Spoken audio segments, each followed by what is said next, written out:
শীত কিন্তু অলরেডি আমাদের দরজায় এসে নক করছে। শীতের প্রভাব বড়দের উপর যতটা না পড়ছে তার চাইতে কিন্তু ছোটদের উপর এর প্রভাবটা খুব বেশিই পড়ছে। আসলে যখন সিজনটা চেঞ্জ হয় অর্থাৎ গরম শেষ হয়ে শীতের আমেজটা পড়ে তখন কিন্তু বাচ্চাদের একটু ঠান্ডা সর্দি কাশি এগুলো লেগেই থাকে। তো আমার মেয়েটারও কিন্তু একটু ঠান্ডা সর্দি কাশি লেগে গিয়েছে, আর ওর জন্যই হচ্ছে একটা ফুল হাতা জামা সেলাই করলাম।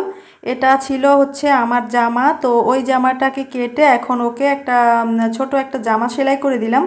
আসলে বাবুর অনেকগুলো ফুল হাতা ড্রেস আছে, এগুলো কিন্তু অনেক বড়, বাবুর গায়ে হয় না, অর্থাৎ বাবুর গায়ে বড় হয়। আর এখন যে সাইজটা এই সাইজের কমফোর্টেবল হবে, তাই এই আমার ব্যবহারের একটা জামা, এটা কিন্তু খুব আরামদায়ক, তাই ওই কাপড়টা দিয়েই ওকে একটা জামা সেলাই করে দিলাম। আর বাবুর যে সকল শীতের জামা আছে তো ওগুলো একটু মোটা টাইপের কাপড়, আর ওগুলো কিন্তু একটু বেশি শীত যখন পড়বে তখনকার জন্য। আর এখন ওগুলো পরালে কিন্তু বাবু ঘেমে যাবে বা বাবুর আরও বেশি ঠান্ডা লেগে যেতে পারে। তো যে কোনো পোশাক হচ্ছে নিজের বলেন আর বাচ্চার ড্রেস বলেন, আমার কিন্তু ইচ্ছে হয় যে নিজের হাতে তৈরি করেই পরাই। আসলে আমার কাছে এটা ভালো লাগে, নিজের হাতে তৈরি করা পোশাক পরতে আমার কাছে কেন জানি না কমফোর্টেবল লাগে। তো এ কারণেই হচ্ছে একটু কষ্ট হলেও নিজেই তৈরি করে ফেলি, যদিও আসলে সময় করে উঠতে পারি না।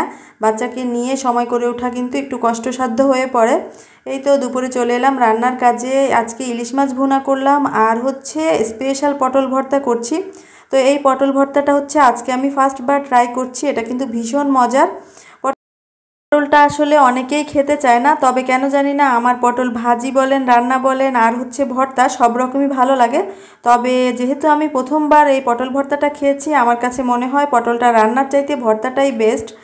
তো আপনারা এ ধরনের পটল ভর্তা যারা খেয়েছেন তারা তো জানেন এটা টেস্ট কেমন, আর যারা এখনও খাননি তারা কিন্তু চাইলে এভাবে পটল ভর্তাটা ট্রাই করে দেখতে পারেন, আশা করছি আপনাদেরও ভালো লাগবে। এই যে আমি এখানে পটল আর সাথে একটা আলু দিয়েছি, এগুলো হচ্ছে সামান্য একটু লবণ আর হলুদ দিয়ে সেদ্ধ করে নিয়েছি। পটলগুলো সেদ্ধ করার সময় কিন্তু আমি এর সাথে পরিমাণ মতো কাঁচামরিচও দিয়ে দিয়েছি, যে পরিমাণ ঝাল খাবেন সেই পরিমাণে হচ্ছে ঝালের পরিমাণটা দিয়ে দিবেন। তো এবারে কাঁচামরিচ পেঁয়াজ আর হচ্ছে সরিষার তেল দিয়ে এই ভর্তাটাকে ভালো করে হাত দিয়ে ম্যাশ করে নিচ্ছি। তো এটা কিন্তু ভীষণ মজার একটা ভর্তা, আপনারা চাইলে এভাবে ট্রাই করে দেখবেন, আশা করি বেশ ভালো লাগবে। সাথে কিন্তু আলুটা দিতেই হবে, তা না হলে একটু পানসে পানসে লাগবে। আলুটা দিলে ভর্তাটা যেমন আঠালো হয় তেমন কিন্তু টেস্টিও হয়। যারা ভর্তা প্রেমী মানুষ তারা অবশ্যই এটা ট্রাই করবেন, গরম ভাতের সাথে কিন্তু বেশ মজা হবে। শীত কিন্তু চলেই এসেছে, আর শীতের সকালে গরম ভাতের সাথে গরম গরম ভর্তা ভাত খেতে কার কার ভালো লাগে সেটা কিন্তু অবশ্যই কমেন্টস করে জানাবেন। আমার তো ভীষণ ভালো লাগে, আরও যদি ছাদে রোদে বসে খাওয়া যায় তাহলে তো কথাই নেই। তো গরম ভাতের সাথে ভর্তার কথা বলতে না বলতে আমি ভিডিওতে ভয়েস দেওয়ার সময় কিন্তু আমার আবারও লোভ লেগে যাচ্ছে ভর্তা ভাতের জন্য। তো মিষ্টি খেতে ইচ্ছে করেছিল, ভাবিকে বলেছিলাম, আর ভাবি হচ্ছে স্পেশাল একটা মিষ্টি এনেছে, তার সাথে কিন্তু স্পেশাল দইও এনেছে। দইটা কিন্তু ভীষণ মজার ছিল। আর এই তো ভাত খাওয়ার পরে একটু মিষ্টি মুখ করে নিলাম দই আর হচ্ছে মিষ্টি দিয়ে।